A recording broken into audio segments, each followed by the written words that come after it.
It's episode 56 of the Keto for Women show.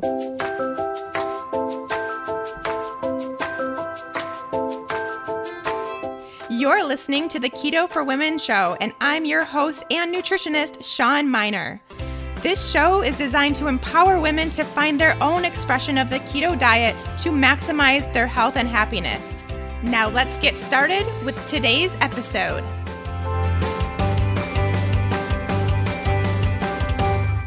Before we get started with today's Keto for Women topic, let's chat about caffeine and how many of us are kind of dependent on the caffeine that we drink in the morning, the coffee that we have throughout the day. And really, I think we all know, and if not, I'm here to tell you that that's not really all that great for your body and especially your adrenals. And we talk about stress and adrenals and the impact that that has on our hormones so much here on Keto for Women.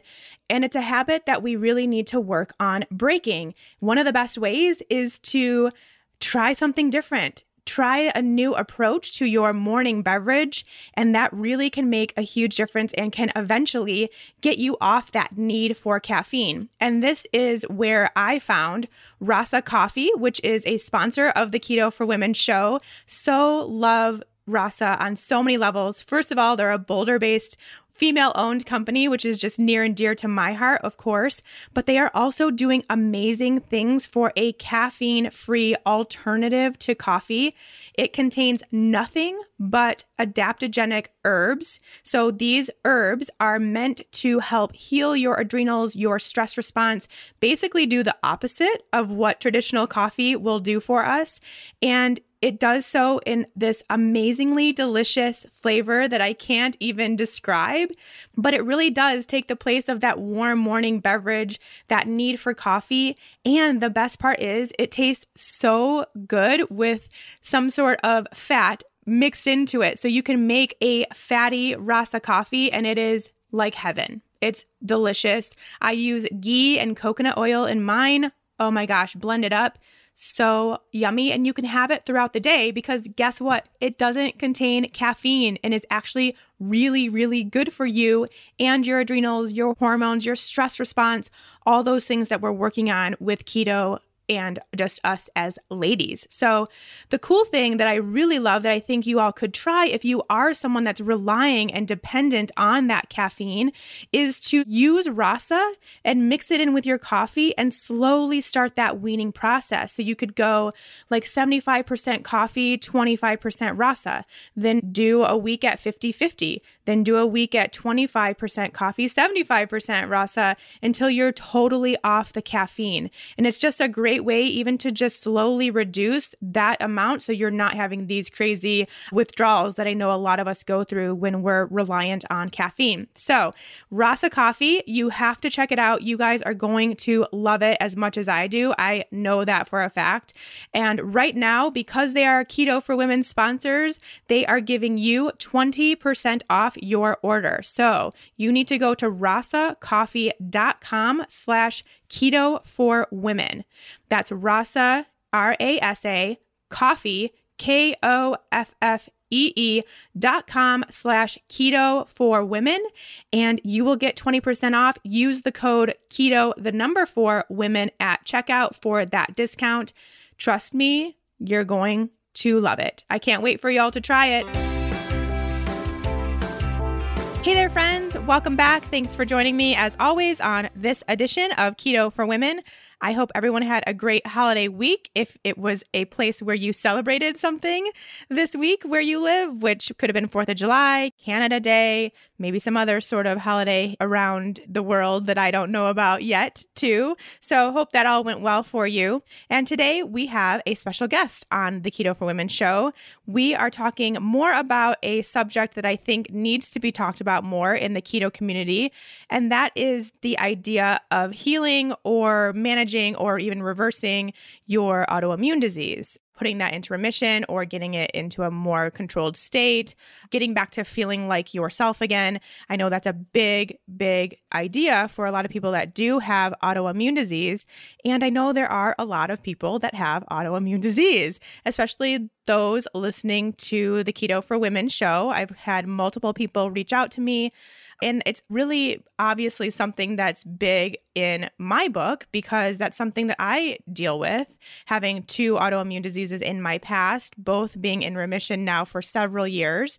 And I do credit the ketogenic lifestyle to helping with that. Of course, it's not everything. And those of you that have autoimmune disease, you will know that it takes a lot of balls being in the right court at the right time to really make everything fall together nicely. And it's not just diet, of course, which we all kind of, I think, are slowly learning that about anything you're looking to heal. Yeah, keto is great. Changing your diet is great, and eating more real food and really working on the quality of your food too. All that stuff is so important, and we talk about it so much here on the show, but it's not everything. And I think we also talk about that a lot on the show. But specifically as it relates to autoimmune disease, the diet aspect is a huge, huge piece. And that's what we're going to talk about today with my guest, Cristina Curp of Castaway Kitchen. She has her own autoimmune disease story. She has her own story of being able to heal that and to learn a lot more about her body and her health and herself through her diet changes, one of which was doing an AIP or autoimmune protocol style diet. The other is keto, which is why she's here. And now she's written a book about her journey, but then also with tons of awesome keto recipes. She is a genius in the kitchen. So we're going to hear from her. And it's just a topic that I do really want to bring up more in the ketogenic space, talking about people that have helped their autoimmune disease, getting these stories to back up what we know about producing ketones and how great it is for your immune system. We just need more people to share their story. And that's what we're going to do here today with Cristina. So without further ado, let's welcome her to the show. Hi, Cristina. Thank you so much for coming on Keto for Women today. Thank you so much for having me. So excited to be here chatting with you because we've been kind of Instagram friends for a while, but not actually like talking friends. So this is a new thing. I know. It makes it real. It's official. It's official. We're officially friends. Yeah. No, so I really am excited though to get your message out there and just your story for our listeners, because I think there's going to be a lot of women who resonate with you. And I know that's been the case for you for a while and when you have been so open with your story. So let's start by just getting to know a little bit more about Cristina. Yeah. So I'm Miami native, born and raised, Cuban roots, and I'm now living in Virginia. I lived in Hawaii, San Diego. My husband's in the Navy. I have a 5-year-old son, and I have like what I learned in the recent years, autoimmune diseases. And I have like one diagnosed one, and then like just a lot of weird mystery symptoms, I think. But apparently autoimmune diseases run rampant in my family, which we had no idea. Like I've known my dad has multiple sclerosis since I was in middle school. I didn't know multiple sclerosis was an autoimmune disease until recently. My mom has Hashimoto's, rheumatoid arthritis, there's psoriasis, there's eczema. So just the predisposition is obviously there. And I kind of got hit with everything. And I kind of just lived my life dealing with these symptoms because I didn't have a name. I just had this awful skin condition, hidradenitis suppurativa, since I was a teenager. And I had fatigue and I had brain fog. I had ADHD in high school. I was on like Adderall. And I just kind of dealt with it. Like I thought that was as good as it gets, like being forgetful and not being able to focus and kind of always being tired. And I've always been overweight and just that was my life. And I found happiness. It's not like it was completely miserable, but I didn't know it could be better.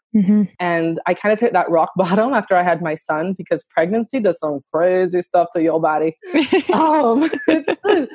whoa. I mean, no one talks about the pregnancy is magical and beautiful and you're growing this human and then it comes out and then everything's like, wah, wah. Yeah, I've heard that. Yeah, it's bad. But definitely not very many women talk about that. No one talks about, I mean, like inflammation goes crazy. Your hormones are like insane. So I mean, and autoimmune stuff is very affected by hormones. And so my skin condition, which is hidradenitis suppurativa, it started spreading. So where it was normally on like my inner thighs and under my arms, it spread to under my breast. And that was like, oh, hell no. Because I was already breastfeeding this little human. And then to have like painful boils in the same area. Wow. No, it was not going to fly. So yeah, that was miserable. So I kind of hit that like, I can't live like this moment. And I decided to do a Whole 30. I had done paleo back in 2008, I think, with like a holistic doctor. So, okay, sorry, I kind of skipped a big step. I worked in restaurants. I was a restaurant chef for many years. So I knew food. So being able to control food was something that was like, oh, I can do that, right? So I did a Whole30, went down the paleo like wormhole, found the autoimmune protocol, did that. And I got better, but I was already like hell bent on like perfection or bust, which I know is not realistic. I know now, but luckily that attitude took me to troubleshooting enough to where I found keto, because I was troubleshooting symptoms of small intestinal bacterial overgrowth and then insulin resistant. And the last 2 years, I've been doing the low carb whole food thing. And it's been the most transformative 2 years of my life, hands down. Oh my gosh, I love it. It's something that resonates so much with me too, because, that's a very similar story to what I have, and basically starting paleo. So you tried paleo. That was kind of the first step to you trying to get well. And how did that step go for you? So it went well. I mean, at first I like the weight loss aspect of it because I've always kind of overweight. So even when I got pregnant, I don't have this like, oh my God, in my 20s, I was totally hot and I want to get my body back. I never liked my body. I'm happier now than I ever was. So I didn't have that, but I did balloon after my child. Like I kind of always was in the same weight range. And then even during pregnancy, I didn't gain weight during pregnancy. I was a very healthy pregnant lady. But after my son, I put on like 40 pounds in the 2 years that I nursed him. So I was uncomfortably just inflamed. When it's not even like body fat, you're just like swollen from inflammation. Yeah.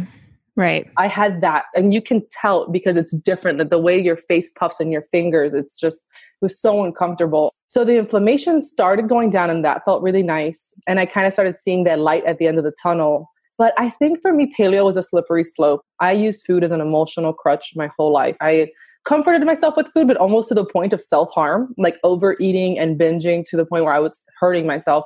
And with paleo, I had all the best intentions, but then because what I know now, I think insulin resistant, like the carb cycling, like that whole vicious cycle with carbs just kept happening on paleo because cassava root flour, the fried plantains, or the sweet potatoes, or maple syrup on everything. Dates and everything, all the dates, desserts and yeah. Right. So I was just kind of doing a paleo version of the standard American diet, which it's gluten-free, maybe a little more nutritious, but it's not really how you're supposed to do it. So paleo was good, but I think there were some pitfalls there. And I think it's hard because on social media, that's what you see a lot. The paleo pancakes and the paleo brownies and the paleo cookies and the paleo bread. And then you want to eat it. Right. Of course you do. And you think that that's normal, but it's not. That's not how people really eat every meal every day. Yeah. And so I kind of, like I said, and then I did the autoimmune protocol because I realized nightshades weren't doing me any favors. And I cried a lot because the thought of not eating tomatoes made me really sad. So how did you know that? What was your instinctual sense that wasn't working? Because I think there's a lot of people listening who are like, I think I have this food sensitivity, but I don't really know. Yeah, it was weird because I had started trying to troubleshoot and trying like before, like being serious about it. And I get that like people think that overnight it happens and you commit. Like, no, people, this was a process for me. I was gluten-free for 2 years. And then I dabbled in the no nightshade thing because I just kind of started correlating. I used to love eggplant. I would eat sheet pans of roasted eggplant. But then at one point I'm like, I'm pretty sure when I eat those, I get a boil, and like 2 days later. So in my back of my head, I'm like, no way. It can't be. Like, no one has ever said that those things are related, because I've been to a million doctors and no one mentioned that my skin condition was diet related. So I was like, no, I'm just imagining things. But then I read an article on Rob Wolf's website, Tara Grant, who handles Primal Girl. And she wrote a book called The Hidden Plague, which is about hidradenitis suppurativa, my skin condition. And she talked about the nightshades in her post and how they were a trigger for her. And I was like, oh my gosh, I was right. So I found the autoimmune protocol, which is no nuts, no nightshades, no eggs, no like seed-based spices. I mean, nothing that's possibly inflammatory. No coffee or chocolate. No nuts or nut butters. No nuts, nut butters, no seeds. So it's hard. It's very difficult, but there's a purpose, obviously. And any food with like anti-nutrients or higher levels of anti-nutrients, any foods that might permeate the gut lining, any foods that could incite any kind of inflammatory response are omitted. And I just knew. It was like one of those things where like I kept reading about it and thinking like, I don't have to do all that. I'm just going to take out nightshades and then stick to my regular paleo. And it didn't work. It didn't. I had to kind of go full force. And when I did, I started really correlating food and flares. but I was still having flares. Even when I found, I think most of my trigger foods, there was just still inflammation there. And that's how I kept troubleshooting and kind of whittling away at my symptoms until I found this keto AIP mashup thing that I do now. Yeah. So super interested in the mashup, but going back, when you went AIP and started with the nightshades and you said you cried, which it's hard, going AIP is hard. I've done AIP for like a year total over the course of my life. And it's challenging. Mainly, I think for me, it was in like my social life and not really feeling like I could go out to eat with my friends or family or whatever, because there's very few things that don't contain some sort of something that's not AIP. So how did that whole transition go for you? And was it worth it? How long, you're still doing it, I think, to some degree. So to some degree. Yeah. So how is that for you? So I did 6 months, like full-blown elimination phase, and it was hard. I think at that point, there was some benefits to, I was being like in Hawaii where I was really isolated, and I kind of recluse myself a little bit from social situations, like stop going to like the neighborhood parties and stuff, just so I could do this. And that was difficult. It's very lonely. Actually, my mom right now is during her elimination phase. I have her on like a AIP keto elimination, which is, I think, a little even harder because AIP does rely heavily on starches. But I told him, like, I'm your daughter and I've kind of inherited like all your stuff. So I think what works for me is going to work for you. So let's just like get down to it. And I know she's struggling. And there's a lonely aspect to it because a lot of people can't relate to what you're saying and they can wrap their head around why you're doing this to yourself.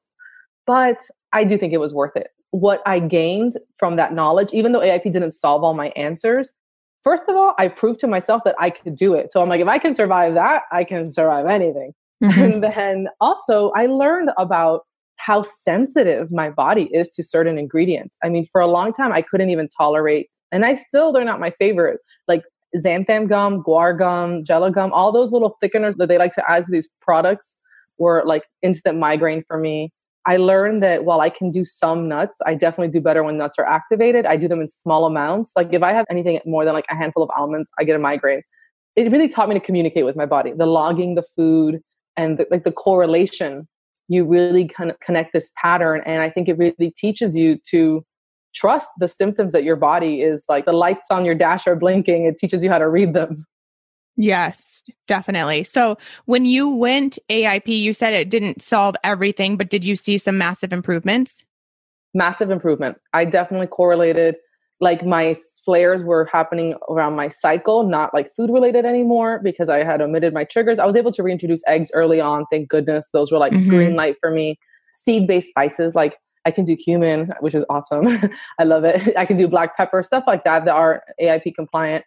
I even actually reintroduced ghee for a long time, and I even grass-fed butter, which is interesting because while my hidradenitis did not flare from that, I did develop kind of like a psoriasis, like dry scalp stuff, which I later on, when I did a little mini AIP reset in December, realized it was from the ghee and the butter. So now I'm back to 100% no dairy. Yeah, that's also interesting. And I think, I don't know, see if you agree with me, and because you're more in the AIP community, but I feel like there might be some people kind of missing that step. It seems like there's so many people who go AIP and then they get too scared to reintroduce anything. Like food becomes scary. Right. And so they just stay AIP for a really long time. And that's not the point. That's not the point. Absolutely. I think the food fear thing is so real. I know, I empathize. Like that's how I feel about like nightshades, but I've tested it out. I'm not saying that I'm never going to try nightshades again, but I'm at the point where if I handle peppers, because I will for my husband, because oh my God, poor guy, he has to like, eat what I eat and he misses them. So every now and then I'm like, okay, babe, I saw these beautiful peppers or tomatoes at the farmer's market and I'll prepare them for him. And if I don't wear gloves, I get a contact reaction. So I know those are still on my no-go list. And also I've been like contaminated or like dosed at a restaurant and I know I still flare from them. But definitely, you have to try. I mean, I try with nuts. The dairy thing, like especially ghee and butter, I love them. And I think that while I think I'm slightly grossed out by actual cow milk, which I know is absurd, but after like nursing my son, I don't know, the whole like breast milk from another mammal thing is like weird to me.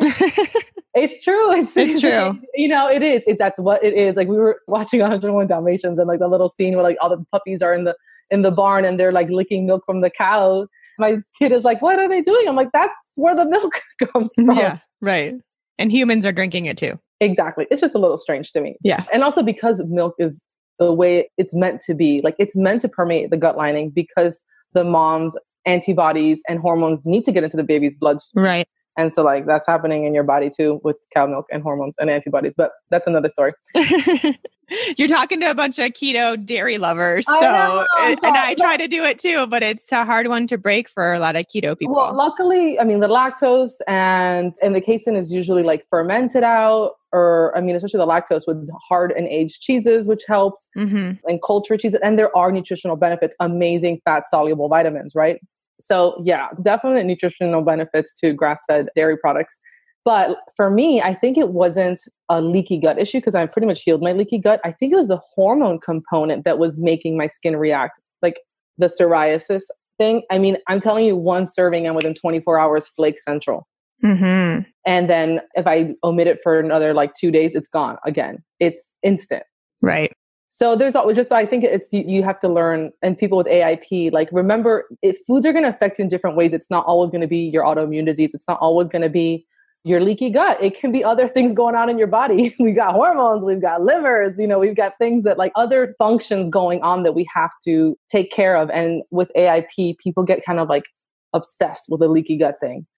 Yeah. And it becomes so scary. And so then you're eating like, and for me, it was the case for me too, when I was going through it, I was eating like 6 foods comfortably at a time. And then just having all this food fear and being scared to try anything. But really that's how you determine what works for you. And that's how you know that, you can do a small amount of nuts, but you can't do a large amount of nuts. You can do eggs, thank goodness. You just have to try these things. You can't be afraid to give it a go. And you have to know that even if you do everything perfect forever, guess what? You're still going to have a flare at some point because that's life, because you'll get stressed out because something's going to happen. You can't live in that bubble. What you have to just trust is that you've healed enough. So when you do reintroduce something, if you do have a flare, it's going to be short-lived. You're going to recover a lot faster. And that's still progress. Like I bounced back from a flare now in 2 days. And whereas before it was like 6 months. So that's still progress. And I urge people to kind of get outside of their comfort zone with that. But I think when you're in the elimination phase, you also feel like you have the power of the AIP community behind you. But once you're AIP, but I eat eggs, like where do you fit now? You're like orphans. Yeah, I remember that. I remember, as I was trying to reintroduce things, it was almost like, oh no, I'm not one of them anymore, and it's like, are they still going to accept me even though I can eat eggs? And then, you post a photo that has eggs and the rest of it's AIP. And then people are like, oh my God, you eat eggs. It's this weird social media thing that really doesn't need to happen. But what I now know out of it is that no matter what, the goal is not to stay AIP. The goal is to introduce as many foods as you possibly can, because those foods that are on the autoimmune protocol, like eggs and nuts and seeds, those things, they're really healthy, really nutrient dense foods. And if you can eat them, you should be eating them. Right. I mean, the more variety of food in your diet in general, the better. Yeah. And our bodies they don't do well with that same thing every day. We really do need to give it diverse, like sources of protein and diverse different micronutrients. So I agree. I think it's in phases, right? That's the thing too. You can reintroduce eggs, hang out there for a while with your AIP plus eggs. Then when you're really feeling it, okay, let's try nuts. And that takes a while because, man, there's a lot of different nuts out there. You're not just going to go get a bag of trail mix and shove it in your mouth. So it's a slow process. So you got to get started at some point. I love it. So agree. Okay. So then now let's talk keto. How did keto get reintroduced to all of this? So I was doing like what I called low carb paleo. I think it's already been a little over 2 years. And I think I was scared to call it keto, for one, because I didn't really assimilate with the keto community for a long time, mostly because when I first went to explore, I think I was on Reddit, which I don't think is a good place to do that, but Reddit can be scary, man. Yes, agreed. So, and there was also, like I said, a lot of foods I still couldn't eat, like the no nightshades, and there was a lot. And I was doing nuts back then quite a bit. But the dairy, which I know for me, like cheese is just one of those foods that I don't do. And I kind of felt like, okay, well, I'm just going to stay in my little paleo corner, but do low carb, like a la Mark Sisson primal blueprint thing. And I felt good, but I hit that wall. I don't know, just kind of deflated. I felt like I don't have that much energy. My weight loss is stalled. I was getting that roundness in the middle, where I was losing weight only in my extremities. Like my legs were toning up and my arms were toning up. But I was like staying, like my middle section was not changing. And that was weird to me because I had always, even luckily, maybe because I'm like Latin or something, but even when I was overweight, I always had kind of an hourglass figure. So I was like, why do I look like the stick figure with the round middle torso thing? And so I started doing research and I learned about like hormones and I learned about insulin resistance and estrogen dominance. And I was like, okay, I'm a big research geek when it comes to those kind of things. And my sister, luckily, she's a holistic fertility like person. That's what she does.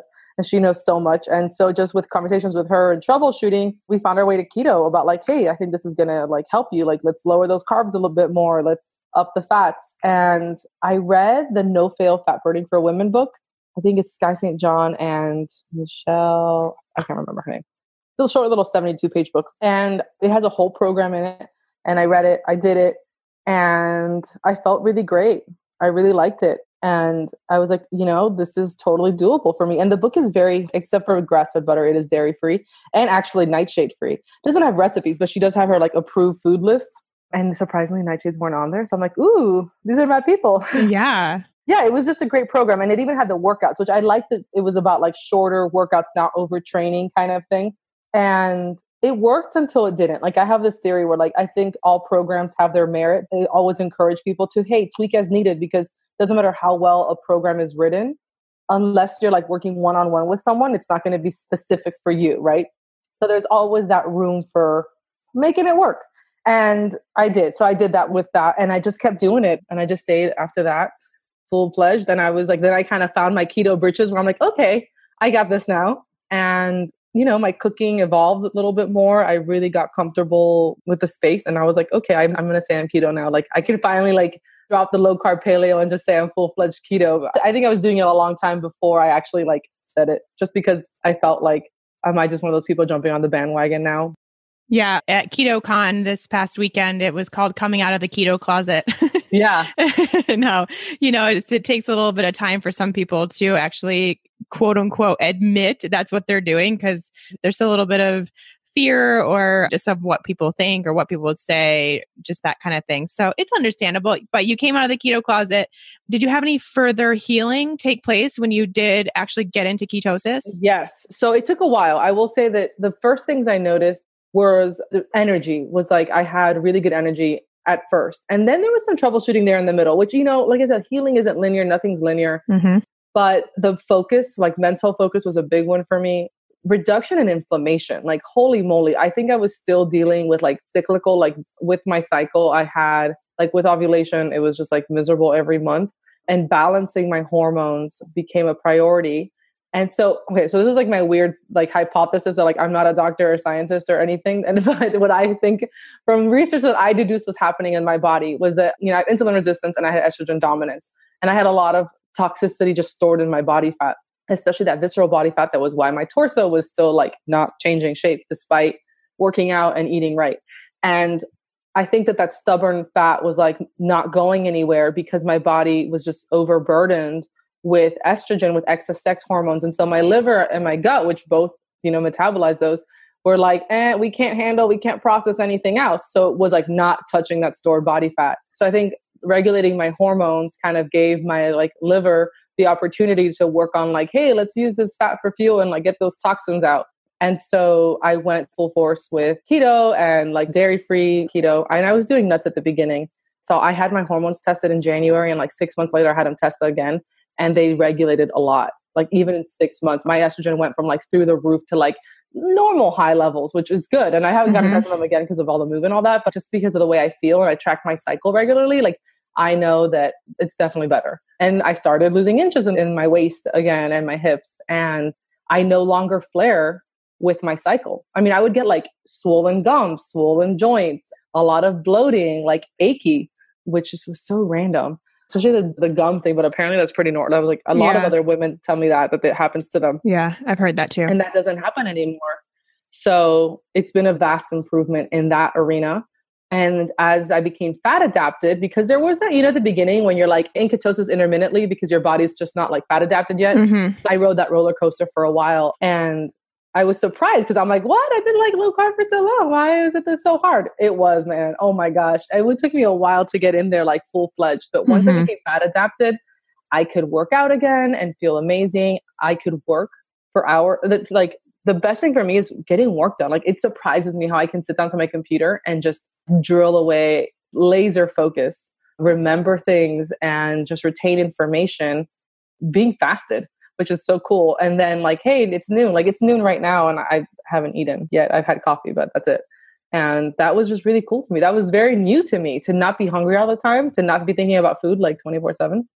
I love it. It's so good. All those really awesome things. But then, for you and being able to manage your flares even further is just amazing. Yeah. And the HS is completely gone. I mean, it was almost like with the low carb, like paleo keto thing I was doing before, where I was like, it was pretty much 100% in remission. But I will say that inflammatory symptoms in general are down to like pretty much gone. And I don't get them food related anymore. If I do get anything inflammation like prone, it's stress related.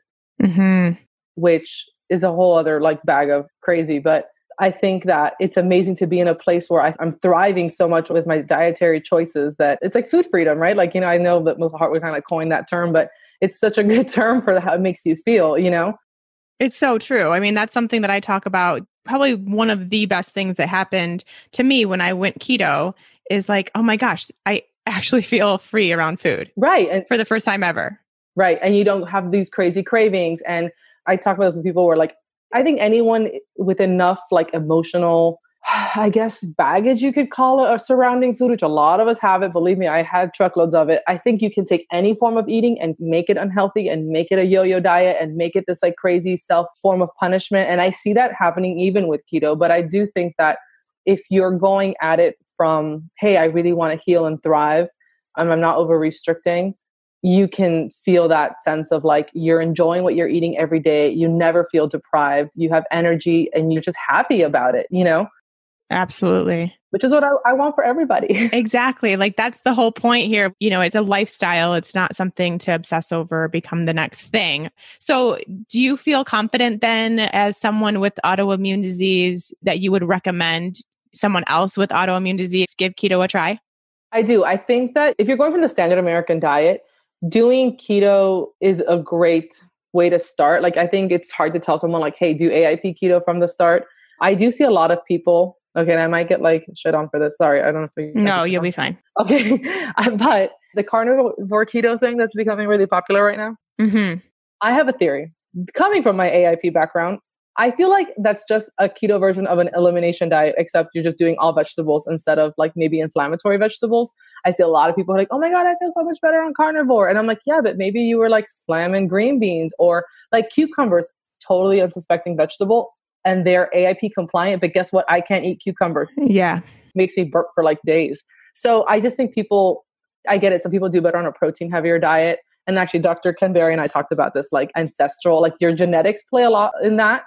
But for me, I think that, great, you start something new, keto, but don't expect it just how you do it from the first Google search thing you find for it to work for you. Don't be afraid to troubleshoot, Mm-hmm. I'm a huge component of elimination diets. I think that you learn a lot about yourself and a lot about your food triggers. But like I said, I would do an AIP keto elimination before going carnivore keto, just because I think it's more doable. And yeah, I actually think that's a really good thing to say, because I feel kind of the same thing about carnivore is that, of course, you're going to feel really good because you're taking out pretty much any chance of any of your food sensitivities are pretty much going to be gone. Because from actually doing food sensitivity testing in my practice, I know that there's a lot of vegetables and other things that people are eating every day, like avocado and coconut and things like that, right, on a keto diet that are food sensitivities for them. So you take that out and you're eliminating pretty much all chance. So, right. So I hear these people and I'm like, no, man, what you need to do is AIP,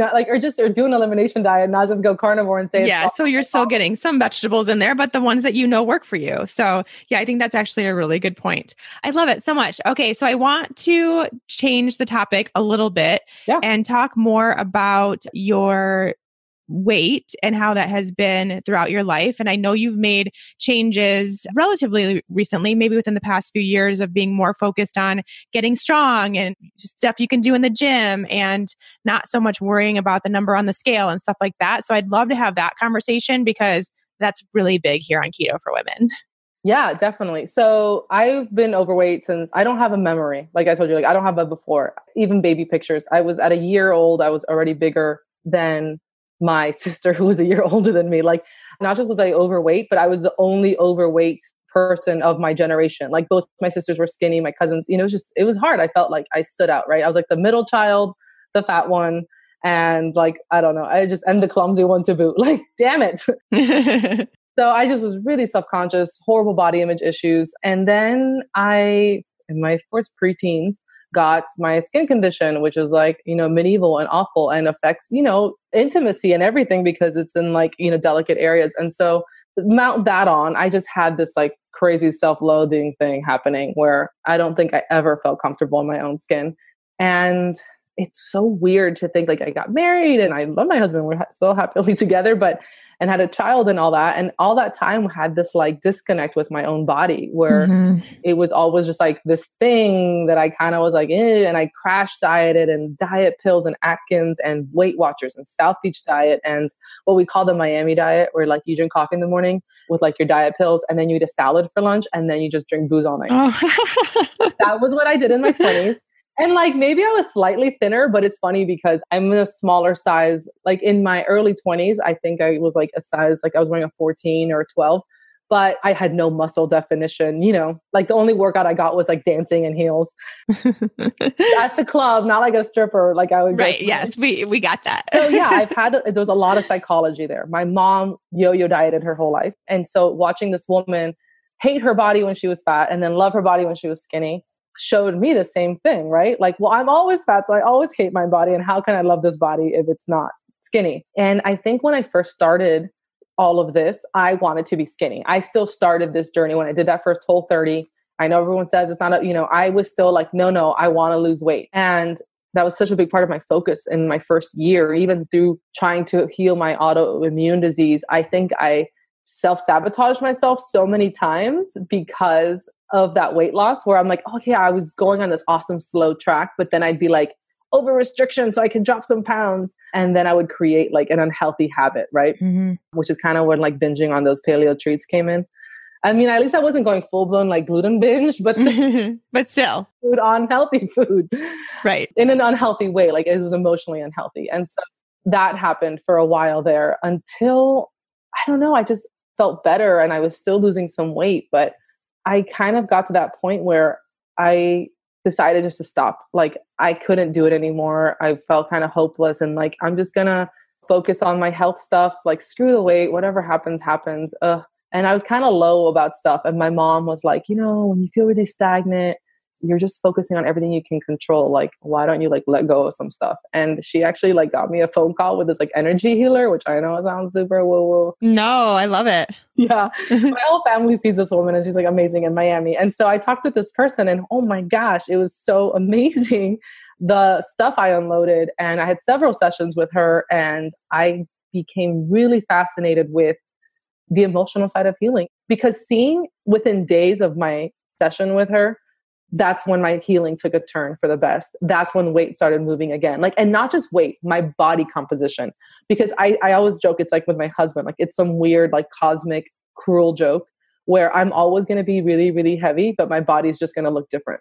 And I'll explain that in a second, where like I've pretty much have gained 10 pounds in the last year, but dropped the dress size. Yeah. I just stopped weighing myself. Like, what's the point? But I think that was so important. The emotional side, like how was I going to heal a body that I hated? Totally. It wasn't going to work. It wasn't going to work. And my body's like, you don't love me. I'm not going to love you back. Like, why?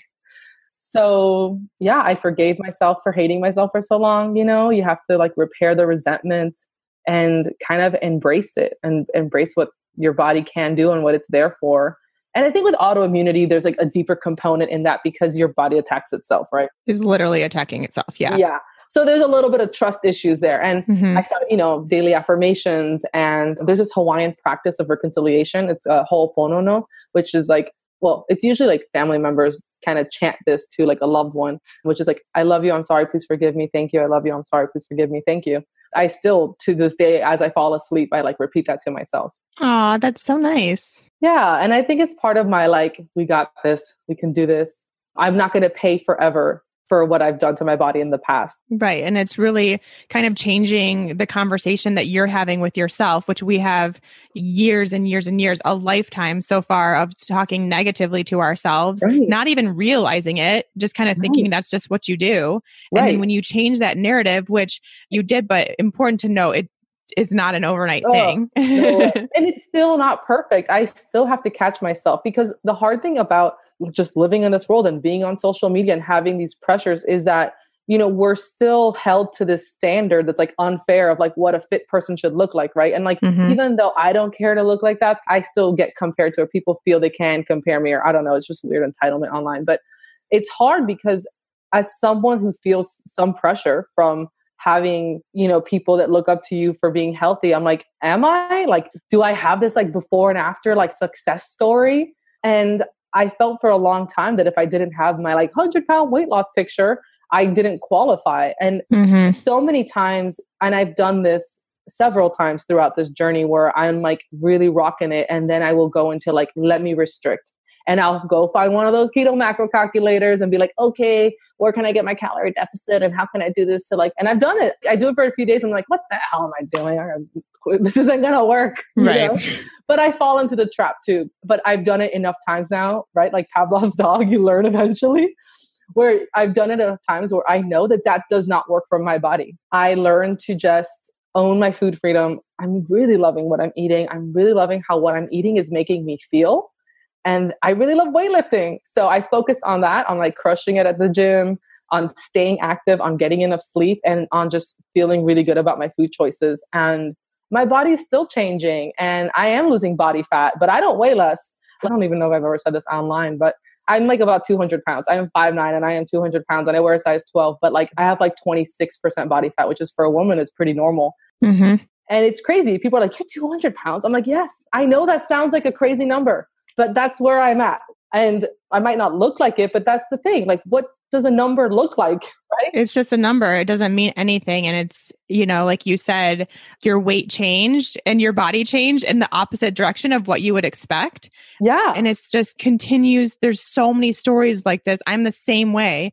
There's so many stories out there like this of it, that number literally meaning absolutely nothing. And yet we've been taught to correlate that with how we feel about ourselves and what we think we need to do or eat or not eat. And it just honestly means absolutely nothing. And we have multiple people saying this. And so we really just kind of need to continue that conversation. I put so much, like, I remember thinking like, I think it was like for a month or two, I was at like 195. And I remember just thinking like, oh my God, I'm going to be in the 180 soon. It's going to be like huge. And last time when I was in my early 20s for a while, I did weigh like 180 something. And I remember I was wearing a bigger size than I am now because I had no muscle on my body back then. And it's crazy because when I started weightlifting like really heavy and like really going at it at the gym, I started gaining weight again. And at first I was like, what? But then I realized like it's not body fat, it's my quads growing and my back getting built and like the, you know, and that's awesome. So who cares if it weighs more? Yeah. I mean, if you think about that, if we actually do the math, just roughly, if you're 200 pounds and you're like 25, 26% body fat, that means you have 150 pounds of muscle. On your body, which is so important. It's so obviously healthy and good for your overall body and just keeping it, your structure maintained and all that stuff as we age. So all that stuff is really great, but it's also really awesome for your metabolism and being able to continue to burn fat and to be in ketosis and have that fat burning thing happen as you go. So it's like, man, there's so many great advantages. This is why I talk about the fact that women need to build muscle on every single episode. Yes. Oh my God. I go to the gym and I see these poor women and they look miserable and they're like on the treadmill for like an hour. And it's not saying that cardio is bad. Cardio can be really good for you, but I don't do well with high impact cardio. So I do a lot of long walks and I do hikes and then I lift. And it's incredible the way my body has changed shape. And like I said, with getting my hormones in check and with keto, getting my insulin resistance in check, like my waist is shrinking and my hips and I'm just toning up. Like, I mean, I had a baby, I have the pooch on my hips, right? And there's still jiggly bits, like, but I see definition in my obliques, you know, I'm like, okay, hey girl, you know, like, look at that. And like, yes, I still have a roll on my back, but like, who knows how to get rid of those? But I also have muscles back there too, you know? Yeah, it's completely changing. We just need to continue that story of how you can actually change the shape of your body, and it does not matter what any numbers mean. No. We're focused on getting strong. And we can be really strong. Like I can deadlift my husband. I mean, like he's a cyclist, which is funny because we're opposites. He's like the endurance cardio guy and he's so lean. But it's fine because if the house is on fire, I can carry both of them out. Like I'll save the family. Yeah, exactly, which is so important. So even thinking about that stuff, like, because some people are like, why do I need to be able to deadlift my husband? Like, it doesn't matter still, like having that strength, just knowing that if something happens, I'm good, I'm strong, I can take care of this. And it's really super empowering. Like there's been multiple times where it's just like, man, if I really needed to, I could probably beat this guy up. Yeah, no. I mean, we were at this like thing at a church where we were using it for my son's like end of the year party, and we had to move like the pews. And the guys were all like, you know, all the dads were like, oh man. And I'm just like, come here. And I like grabbed one and like moved it over. And they're like, wow. And I'm like, I was telling my little sister, because she's 20 something and she likes farming. And I took her to the gym with me and she like felt so awkward with the weights, right? And I get that. A lot of women who you haven't done it before, you feel out of place there. But I was telling her, I'm like, and I told you, these movements, a deadlift, think about how many times you make that move when you work on a farm. Yeah. Like lifting something heavy off the floor, we have to do all the time. Like that movement of picking up a box or a grandchild, as you get older, that's how people get hurt. So having those muscles in place, it's really like the fountain of youth. It's so important for like, so you don't get injuries and stay agile and be able to move as you get older. And I'm someone who never worked out before, people. Full disclosure, before 2 years ago, I dreaded the gym. I love it. That's another huge point because I think there's a lot of people listening who are like in their 30s, 40s, 50s, 60s. They're like, oh, well, it's too late for me now. No. And when you're eating the right things, like when you're eating food that is like giving you energy and giving you fuel, and you go into the gym and you feel your best and you're going to feel how capable you are. And that sense of accomplishment is just, I mean, my mom is in her 50s. And when she came to me like a few weeks ago, huge rheumatoid arthritis crisis, like went to the ER, arm in a cast. And 3 days later, and granted, like 3 days doesn't happen always this fast, right? But 3 days later, she calls me and she's like, is it possible to feel better so fast? And I'm like, it's possible. I mean, it's not common, but it's possible. And she was at the gym weightlifting. I mean, this woman never worked out, but she got a little trainer guy and this guy who's really good with like, because she had frozen shoulder and she said all these issues. And she said that she was able to lift, like she got her PR. So awesome. In 3 days in and just changed her diet. And she was already dabbling in mostly paleo, gluten-free for a long time. But there must have been something. And she said it herself. She's like, I must have been eating something that was like poison to my body. That obviously with this elimination just was so rapid. Oh, I love it so much. We're so on the same page. It's great. Before we move on with this episode, let me just take a minute to remind you all about the healing power of bone broth. And more specifically, Oh So Good Bone Broth, who is a proud Keto for Women sponsor. Bone broth is the best, most nutrient-dense way that you can go to heal your body and heal your gut and improve your skin and nails and hair. The amino acid profile in bone broth is absolutely incredible, something we all need and a lot of us miss on a regular basis.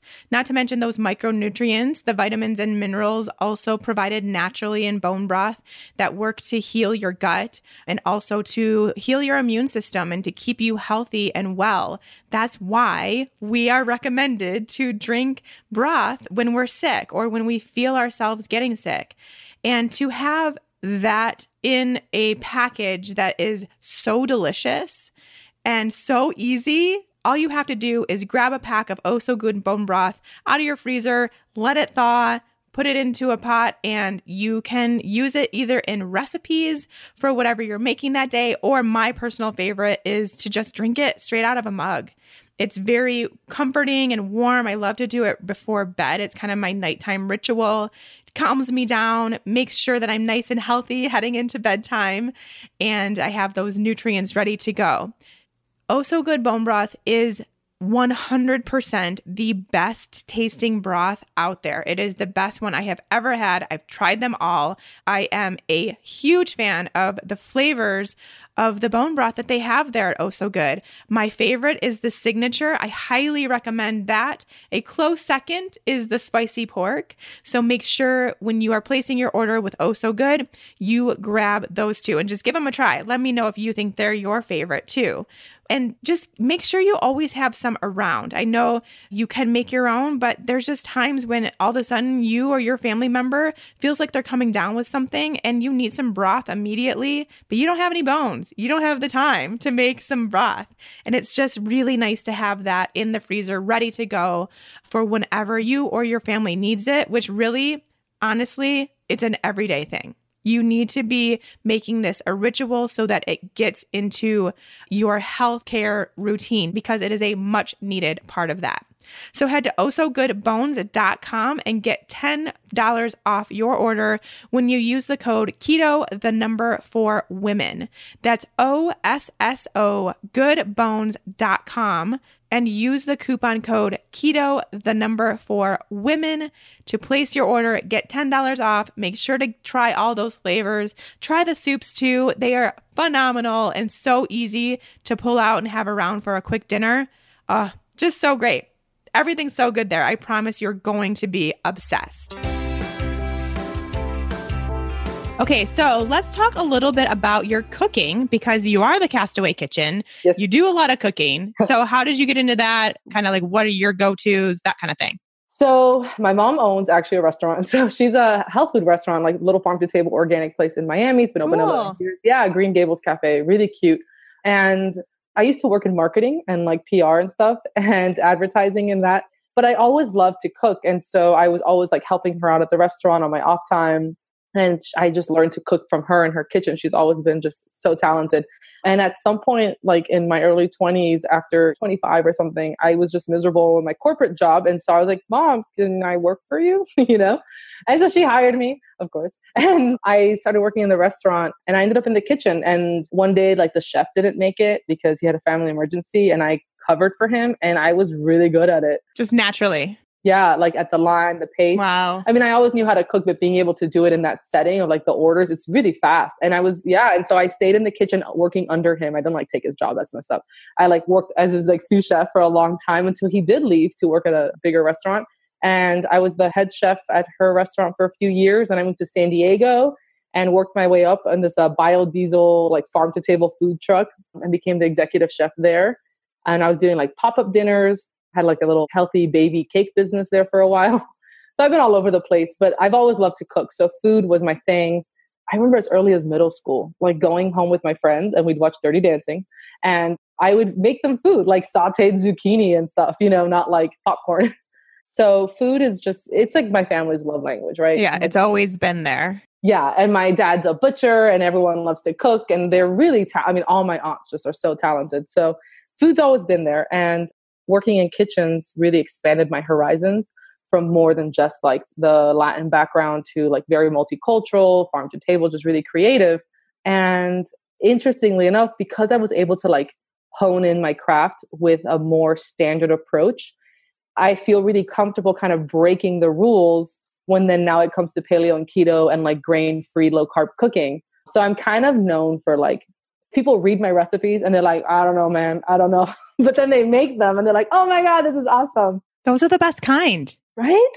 Yeah. Yeah. I think it's cool because I'm very confident in the kitchen where I can just whip up some weird stuff and I know it's going to turn out. And I look at flavors and textures more than, oh, this and this goes together. And doing that AIP background, right? You really got to get creative. And so when it comes to flavors and textures and binders and this and that, like I have a teriyaki bowl where the teriyaki sauce is made of like red wine vinegar, coconut aminos, bone broth, and gelatin instead of using a thickening agent. Love it. Yeah. So like my go-to stuff is like out of the box. Like I love thinking about fun sauces. Like sauces are my jam. It's a great way to add healthy fats to any meal, change up flavors. If you're not into like cooking fancy stuff, you can grill up some chicken and roast some cauliflower rice. And yes, if you're not roasting your cauliflower rice, you're doing it wrong because steamed cauliflower rice doesn't taste good. And then just throw a sauce on it. You know what I'm saying? Like you can throw That's like my That's what I do in every single meal. Yeah. And it's really great because most sauces are fat-based. So then keto, here we go. Exactly. Easy. It's a no-brainer. Like you can do chimichurri, you can do a mayo, whatever. Yep. You know? And so I think I love ground beef. Oh my gosh. And people are like, I get it. It's like the cheap, not fancy cut, but ground beef. So good though. So versatile, so good. I get the 85% lean, so there's plenty of fat in it already. It's cheap, so you can get the grass-fed. And I do meatballs, I do loaves, I do it crispy. When I cook up my ground beef, like if you keep cooking it after it browns and just keep cooking it for like another 15 minutes, it gets like, oh my God, it's so good. It's like little tiny morsels of crispy fat. It's so amazing. So all of this led you to create a book that's coming out very, very soon. So tell me about it.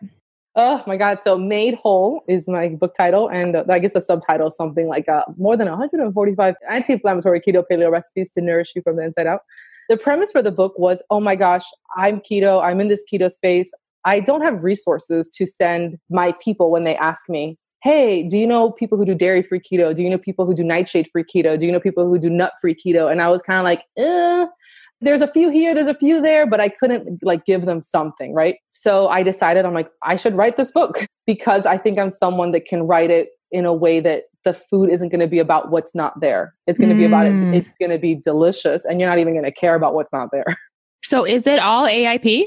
So no, but it's mostly, I didn't think I would be able to pull off so many AIP recipes, but what I did is the book has about 150 recipes. 120 are AIP or have AIP modification. Wow, that's incredible. And obviously keto and obviously paleo. That's so awesome. Right. And they're all keto and they're all paleo. So I would say technically the only ones that are not paleo are the ones that have swerve because that's not paleo, right? And I only use stevia and swerve to sweeten and I only use them in the sweets. And I have a whole thing about that because I have a hate-love relationship with sweeteners. Yeah, me too. Yeah. And so I use them very sparingly and like I lightly sweeten my sweets because I think like for me lately, I've been on just like the only stevia train. I've kind of dropped the erythritol just because that's a pitfall for me. Like, right. You know, whether it affects your blood sugar or not, it's my body's still like sugar. My body's still like, oh yeah, I love all desserts now. Let me just want all desserts. Exactly. Let me just eat brownies all day. So I just don't do it. Right. That's another thing to talk about. Like, man, you got to know if you're a moderator and an abstainer. And I am an abstainer. Like I can't moderate anything. Yeah, I'm really excited about the book and it's nut-free too. So it's completely nut-free. I do use seeds and like seed-based like sun butter. So if you're someone that does like to use almond butter, go for it. I just wanted it to be like a no-brainer allergy-friendly book. Plus, I'm kind of obsessed with like how powerful seeds are in our diets. Like they affect our hormones. I think there's like healing factors to them. Like, I don't know, like I like seeds. And I do use butter and ghee in a handful of recipes. The option is there. I talk about the benefits to them. I also talk about my whole dairy thing. And I just like coming from another mammal's breast milk. But I do think that it's a really like, people can source grass-fed butter a lot easier, right? And it's affordable. People can get it and you can use it. Go for it. I don't demonize any foods, right? It's a beast. It's oh my gosh. 432 pages.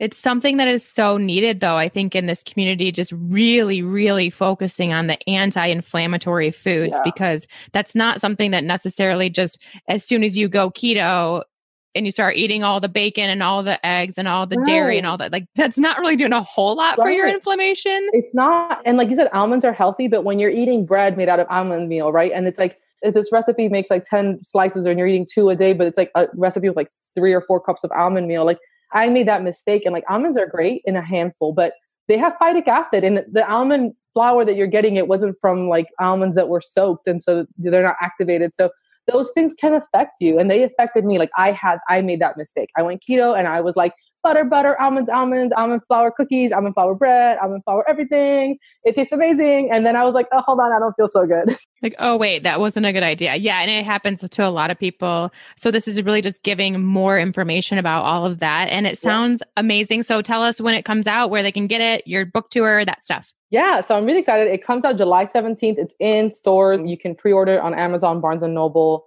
Indie Book. All the online stores have it already. And the cool thing about Amazon is when you pre-order, they have the pre-order guarantee, which means you will get it the day it releases, like not the day after.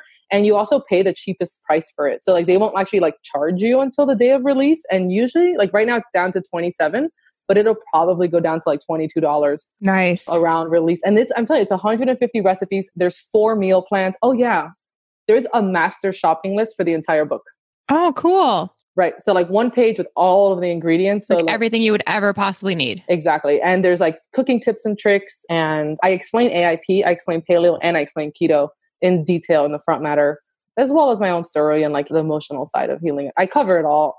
Oh my gosh. I'm very thorough. Yeah. And every recipe has substitutions, has chef's notes, storage instructions, heating instructions, all the things. Like I wanted to cover all the bases. I want this to be someone who's like, hey, I want to heal. I'm going to buy this book. Oh my gosh, I don't have any more questions. Like I wanted to answer all the questions ahead of time. I love it so much. Yeah. So great. And we'll make sure that everyone goes out and grabs that. We'll have a link to get it over on Amazon and Barnes & Noble in the show notes so you can pre-order and get the best deal, it sounds like, which is great.